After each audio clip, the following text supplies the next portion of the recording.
요즘 들어 여성의 목소리에 대해 이야기할 때 빠지지 않는 소재가 있다. 바로 보컬 프라이다. 삐걱거리는 목소리로도 알려진 보컬 프라이는 높이가 낮은 개구리 울음소리 같은 거친 소리다. 베이컨을 튀길 때 나는 소리와 비슷하다고 해서 보컬 프라이라는 이름이 붙었다. 소리로 낸다면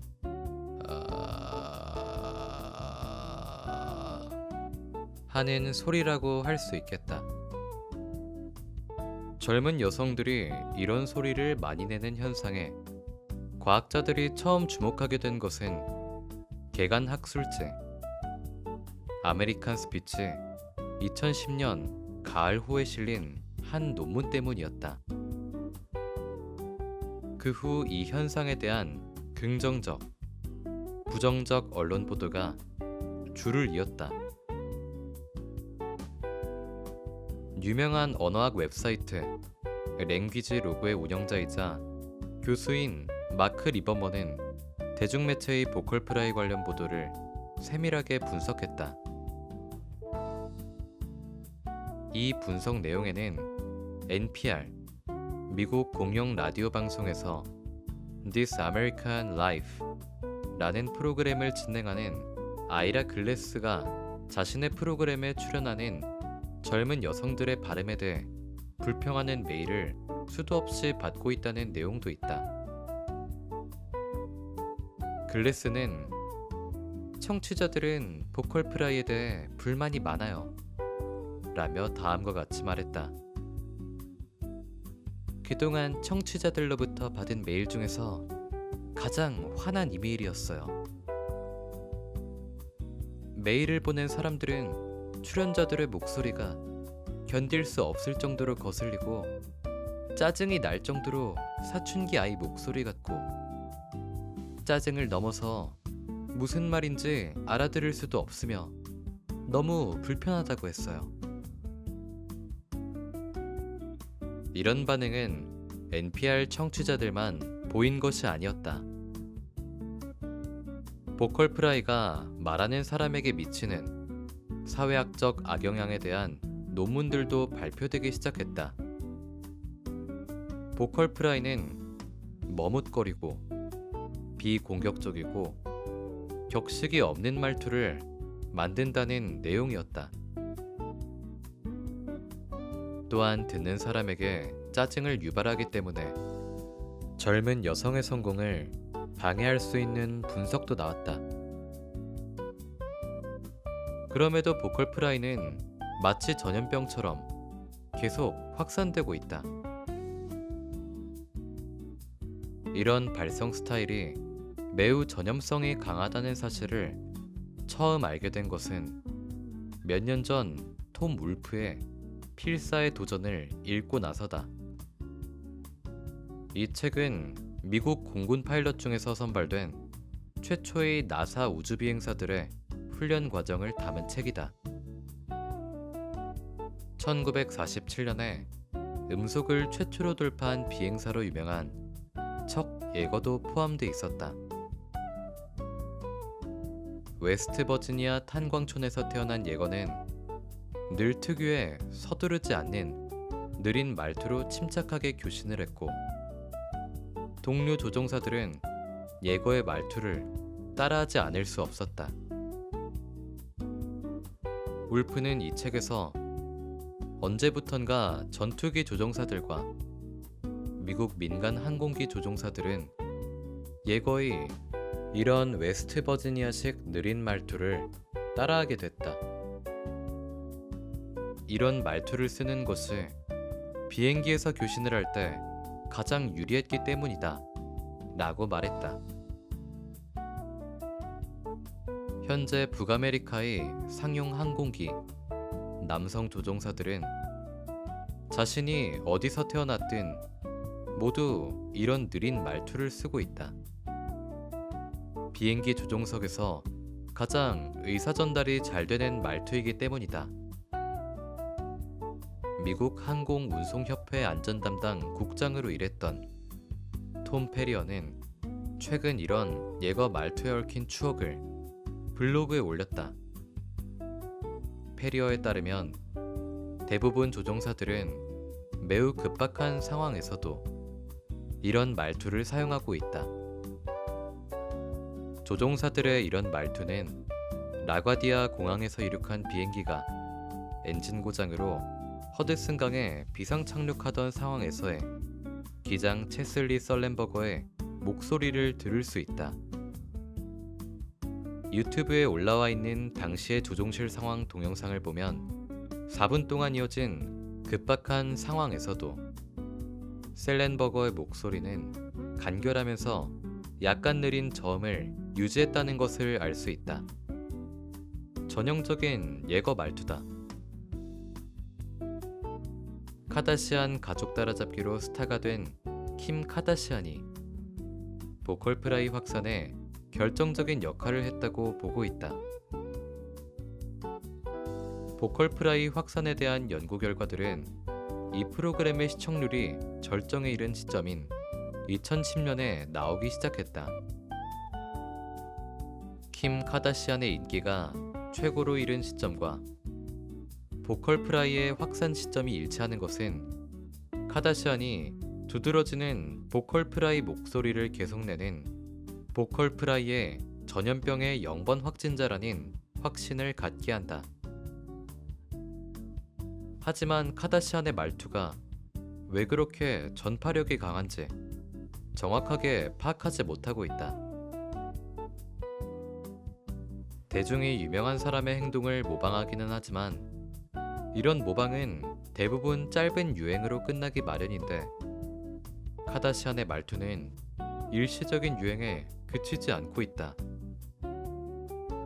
카다시안에 의한 보컬 프라이 확산은 예거의 느린 말투 확산과 비슷한 양상을 띠고 있다. 보컬 프라이는 미국 문화 전반에서 여성들의 말투를 변화시키고 있으며 많은 여성들이 자신이 보컬 프라이 말투를 사용하는 여성으로 보이기를 원하고 있다. 요약하면 보컬 프라이 확산 현상은 이제 시대 정신을 정의하는 현상으로 생각해야 한다는 뜻이다.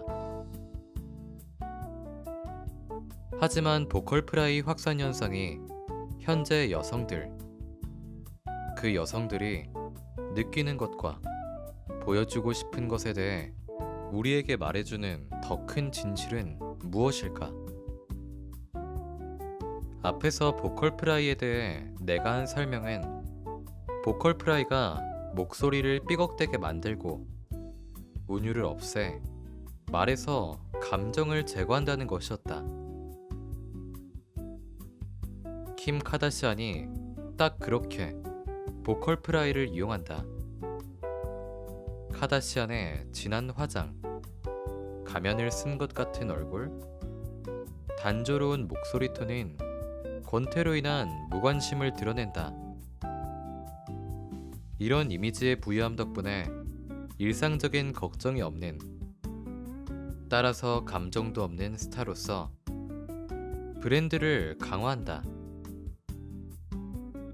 카다시안은 대중문화가 사람들에게 심어주는 환상, 즉 노력도 하지 않고 특별한 재능도 없으면서 상상을 초월한 부와 명성을 가질 수 있다는 환상을 이용해 현재 위치에 이른 사람이다.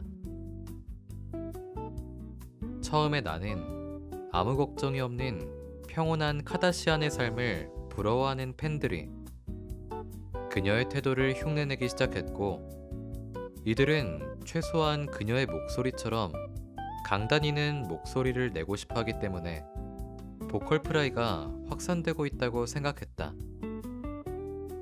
하지만 지금은 생각이 달라졌다.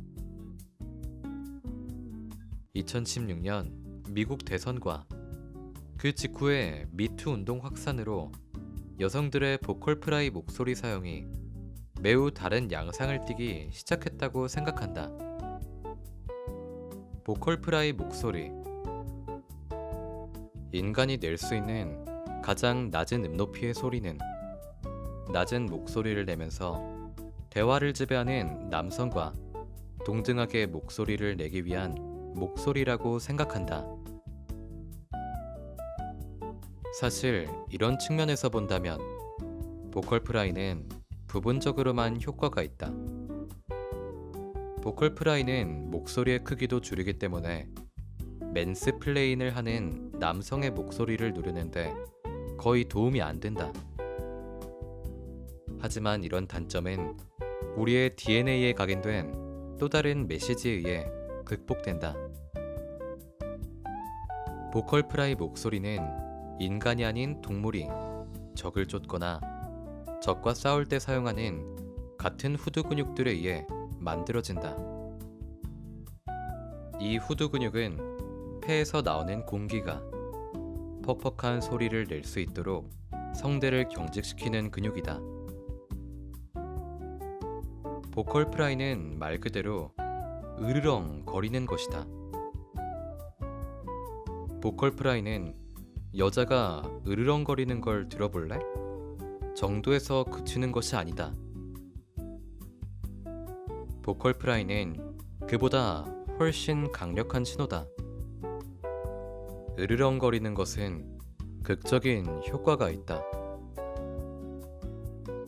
으르렁거림은 봐, 나는 진지하게 일에 대해 말하고 있어 라고 말하는 것이다. 보컬 프라이 열풍은 젊은 여성들에서만 불고 있는 것이 아니다. 2016년 미국 음향학회지에 실린 한 연구 결과에 따르면 보컬 프라이는 남성들에게 더 널리 퍼지고 있다.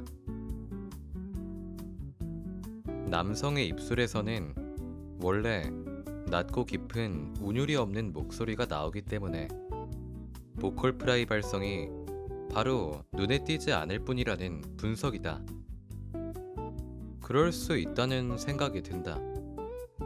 마크 리버먼은 랭귀지 로그에서 NPR의 아이라 글래스가 출연자들의 보컬 프라이 목소리에 대한 불만을 담은 이메일을 받는다고 말하고 있지만 아이라 자신의 목소리에도 강하게 보컬 프라이가 나타난다고 지적한 바 있다. 보컬 프라이를 통해 낮게 속삭이는 것 같은 목소리를 내는 유명한 남자 영화배우 한 명이 머리에 떠올랐다. 아무도 그의 목소리가 머뭇거리는 느낌을 주거나 듣기 싫거나 성공을 방해할 수 있는 목소리라고 평가한 적이 없다. 이런 그의 목소리는 침착하면서 냉정한 이미지를 강화해 그를 유명한 배우로 만들었다. 바로 조지 클루니다. 이런 생각을 하게 된 후부터 맷 데이먼, 브래드 피트, 레오나르도 디카프리오 같은 배우들에게서도 보컬 프라이 목소리가 들리기 시작했다. 생각해보니 인기 있는 남자 배우들은 거의 보컬 프라이 목소리를 내고 있었다. 인간 목소리의 성적 이용성에는 분명 문화적인 요소가 포함돼 있다. 생물학적 구성 요소가 워낙 강해 잘 보이지 않을 뿐이다. 사인펠드의 프로듀서는 여성의 목소리와 구별이 안 되는 댄의 목소리를 만들기 위해 촬영 후 댄의 영상에 여배우의 목소리를 입혀야 했다. 다른 성으로 전환한 사람들의 목소리는 성전환 수술 전의 목소리에서 변하지 않는다. 남성에서 여성으로 전환한 사람들은 에스트로겐 주사를 맞으면 몸이 여성처럼 변한다. 피부가 부드러워지고 가슴이 불룩해진다. 하지만 에스트로겐 주사로도 사춘기 때 변한 후두와 성대를 변화시킬 수는 없다. 사춘기 이후에 성전환을 한 사람의 목소리는 XY 염색체, 즉 남성의 유전자가 만든 목소리에서 결코 벗어날 수 없다. 완벽한 생물학적 여성으로 보이고 싶은 트랜스 우먼에게 이 문제는 작은 문제가 아니다. 모호한 중성적인 정체성이 드러나는 것에 만족하는 트랜스 우먼에게도 그렇다. 이 문제 때문에 모든 트랜스젠더는 유형에 상관없이 일자리 차별, 가족의 냉대, 성소수자에 대한 폭력 등에 노출되기 쉽다. 성적 지향이 남성인 트랜스 우먼은 확실하게 남성적인 목소리 때문에 자신이 끌리는 잠재적 파트너에게 로맨틱한 관심을 전달하는데 어려움을 겪고 결국 위험할 정도로 고립돼 살거나 평생을 혼자 살아야 하는 경우도 있다. 트랜스젠더들의 자살률이 트랜스젠더가 아닌 사람들의 자살률의 9배라는 통계는 이 문제와 관련이 없을 수 없다. 여성에서 남성으로 전환한 사람들은 상황이 다르다. 적어도 목소리 측면에서 보면 그렇다. 테스토스테론 대체요법은 생물학적인 여성의 외모를 남성화할 뿐만 아니라 근육량을 증가시키고 수염이 자라게 하며 심지어는 남성에게서 보이는 탈모 패턴도 나타나게 한다. 성대와 후두의 안드로겐 수용체와 테스토스테론의 결합 유도를 통해 성대와 후두를 급속하게 확장시킴으로써 목소리를 남성화하기도 한다. 목소리가 자연스럽게 깊어지는 것이다. 트랜스 우먼의 경우 목소리를 여성화하는 수술을 받을 수 있다. 성대 양쪽 끝에 붙은 연골의 일부를 영구적으로 뜯어내는 방법이다. 이렇게 하면 성대막이 팽팽해져 음높이가 올라간다. 하지만 이 수술은 연골의 운동성을 제한해 운율 변화의 폭을 줄일 수 있다. 이 수술을 받은 사람들 중에는 한 음으로만 가성으로 내는 사람들이 많다. 한편 내시경 성대구 수술법이라는 더 효과적인 수술법도 있다. 이 수술은 성대의 길이를 줄여 진동 조직의 양을 줄이는 방법이다. 이 수술을 받으면 음높이가 높아지면서 운율이 그대로 유지된다. 하지만 이 수술은 민감한 성대를 직접 건드려야 하기 때문에 상당한 위험이 따른다. 수술 후 목소리가 거칠어지고 걸쭉해지는 부작용이 발생하기도 한다. 줄리 앤드류스가 바로 이 경우다. 그렇기 때문에 의사들은 이 방법을 최후의 수단으로만 사용하길 권장한다. 대부분 트랜스 우먼은 기존의 말하기 치료법을 먼저 시도하고 싶어 한다. 이 치료법은 목소리를 여성화하는데 큰 효과가 있지만 발성기관과 청각기관을 물리적으로 교묘하게 조절하는 기술을 익히는 것이 쉽지 않다. 말을 하는 사람은 목 안에서 후두를 들어올린 상태에서 삼키는 상태로 후두의 위치를 계속 유지시키면서 혀를 입천장 쪽으로 미세하게 들어올린 다음 앞으로 내밀면서 말해야 한다. 목구멍과 입의 공명실 크기를 줄여 목소리의 주파수를 올리고 낮은 주파수의 음들은 억제하는 방법이다. 이렇게 하면 높은 목소리가 나면서 음색은 여성의 몸에서 나는 소리의 음색처럼 가볍고 밝아진다. 하지만 말을 하면서 후두를 계속 올린 상태를 유지하고 구강의 크기를 조절할 수 있도록 근육의 힘을 키우고 조절력을 강화하려면 엄청나게 많은 연습을 해야 한다. 연습을 아무리 많이 해도 이 방법을 익히지 못하는 사람들도 있다. 게다가 하품이나 기침이 갑자기 나거나 웃음이 터질 때는 원래의 목소리가 튀어나오기도 한다. 뇌관에서 발생해 의식적으로 조절이 불가능한 고정 행동 패턴이다. 이렇게 갑자기 남성의 목소리가 튀어나오면 여성 목소리의 흐름이 깨져 곤란한 상황이 발생하기도 한다.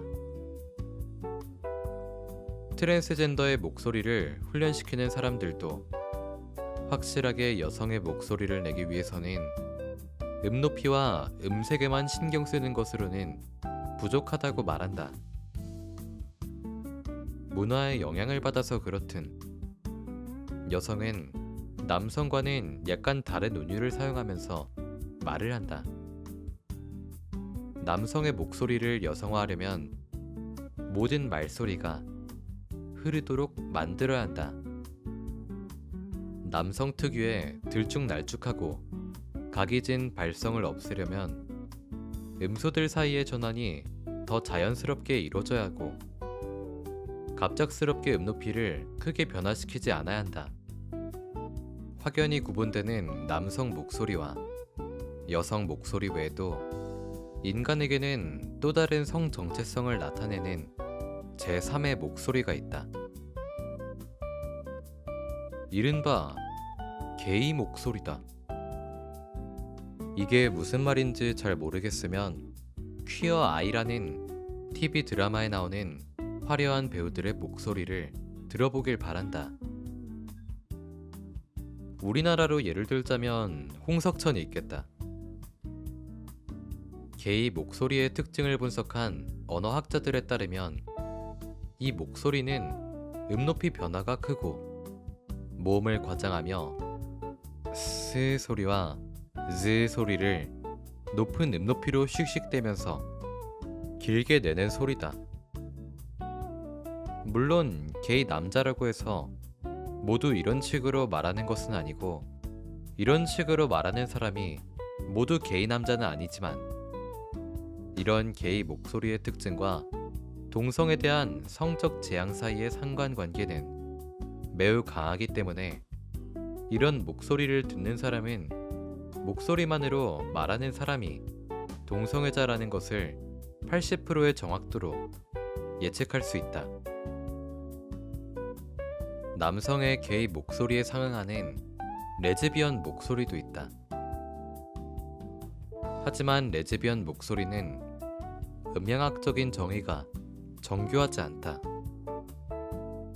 레즈비언 목소리는 레즈비언의 성적 지향을 나타내는 음높이가 낮고 거칠고 단정적인 목소리라고 말하는 사람들도 있지만 이 목소리에서 남성적인 음향학적 단서가 포착되기 때문에 그럴 거라고 추측하는 것이다. 이런 특징들이 이성애자 여성보다 레즈비언 여성에게서 더 많이 나타난다는 통계학적인 근거는 없다. 내가 앞에서 성을 나타내는 목소리가 4종류가 아니라 3종류라고 말한 이유도 여기에 있다. 레즈비언 목소리에 매우 미세한 특징을 찾아낸 연구자들이 있긴 하다. 혀의 뒷부분을 약간 내리면서 모음을 발음한다는 것이다. 이렇게 목소리를 내면 저음이 강화된다. 1980년대 게이 목소리와 레즈비언 목소리를 처음 연구한 사람들은 이 목소리의 발성 패턴과 음색 특성이 동성에 끌리는 생물학적 기질에 의해 성도의 해부학적 구조가 변화되거나 발음을 조절하는 신경학적 구조들이 변화돼 나타난다고 생각했다. 하지만 게이 남성들 또는 레즈비언 여성들에게서 해부학적 차이나 뇌의 신경학적 회로의 차이는 발견되지 않았다. 현재 전문가들의 대부분은 우리가 게이 목소리 또는 레즈비언 목소리라고 부르는 목소리는 언어 습득이 이뤄지는 유아기에 학습한 행동이라고 본다. 이 이론은 생물학적으로 동성에 끌리는 기질을 타고난 유아들은 자신과 성이 다른 부모나 돌보는 사람을 자신과 더 동일시해 그들이 말하는 패턴을 모방하기 위해 신경회로를 발달시킨다는 이론이다. 즉, 3살짜리 게이 남자아이는 아빠의 단조롭고 거친 목소리보다 발음이 분명하고 운율이 풍부한 엄마의 목소리에 더 주목하면서 그 목소리를 따라내려고 한다는 뜻이다.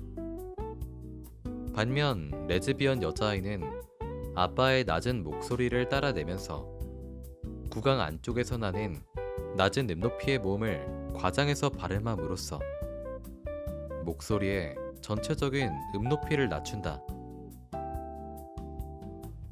이 아이들은 매우 어릴 때부터 무의식적으로 이런 발성 패턴을 사용하게 되는 것이다. 이 아이들은 초등학교 때부터 이성애자 아이들과는 다르게 말한다는 연구 결과도 있다.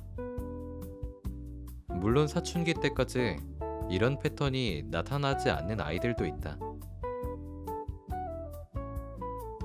인간에게서 왜 목소리가 이렇게 진화했는지는 쉽게 알 수 있다.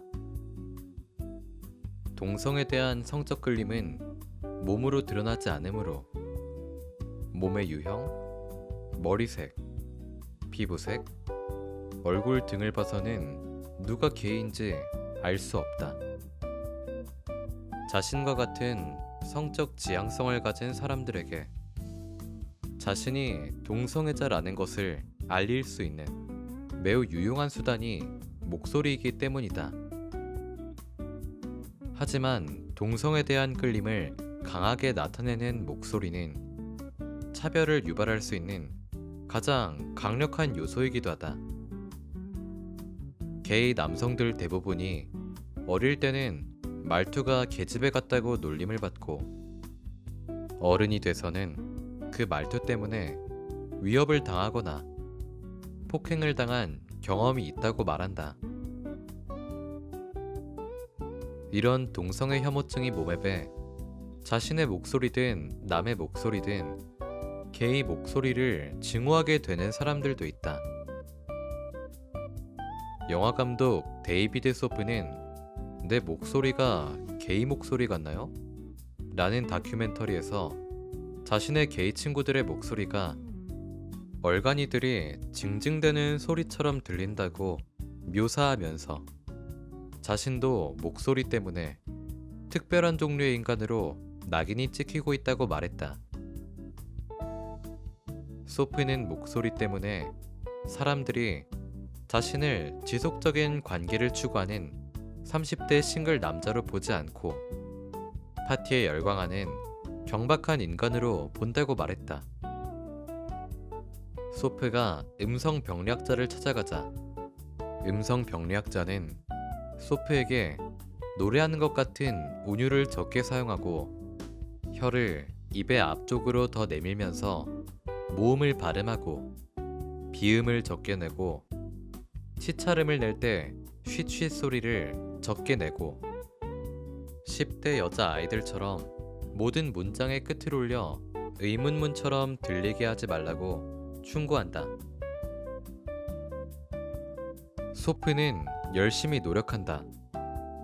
거울에 혀와 입술을 비춰보면서 움직임을 살펴보고 S 발음을 바꾸기 위해 발음을 하기 힘든 어구들을 큰 소리로 읽고 대화교정 코치를 찾아가 모든 문장의 끝을 올리는 버릇을 없애려고 한다. 하지만 실패한다. 기저핵의 게이 발성과 운율이 너무 깊숙하게 각인돼 있어 자신의 발성 습관을 없앨 수 없다. 소프는 자신이 그렇게 싫어하는 자신 안의 어떤 것을 왜 변화시킬 수 없는지 알 수 없다. 언제부터 이런 식으로 말하기 시작했는지도 정확하게 기억이 나지 않아.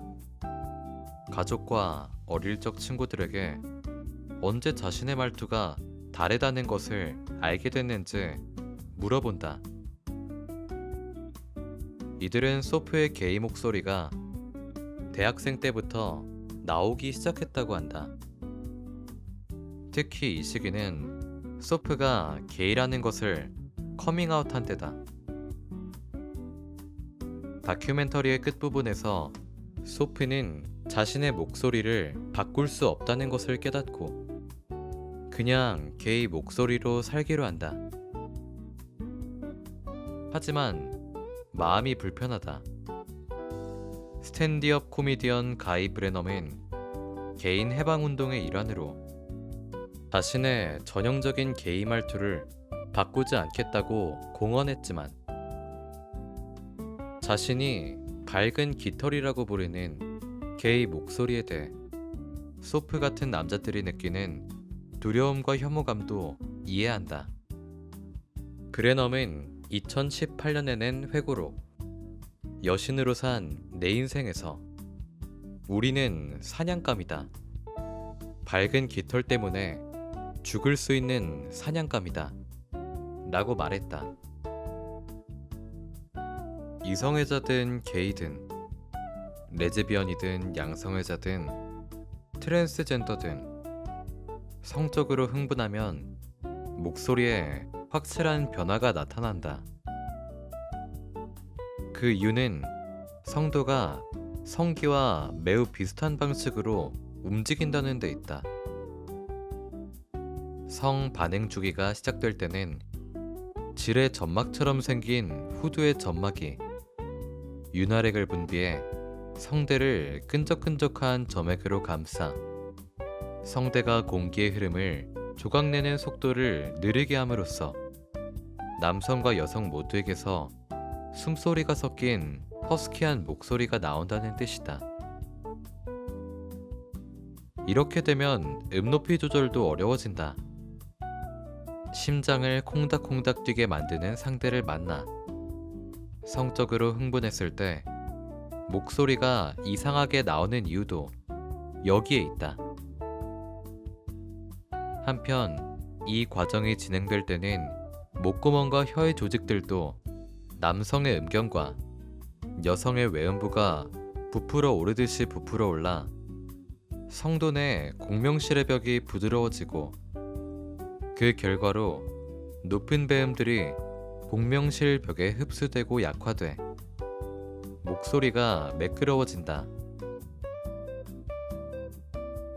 우리의 귀는 욕망의 이런 음양학적 신호들을 감지하고 해석할 수 있다. 첫 번째 데이트에서 상대방에게 소금 좀 권해달라는 간단한 말로도 자신의 의도보다 더 많은 것을 전달할 수 있게 되는 이유가 여기에 있다.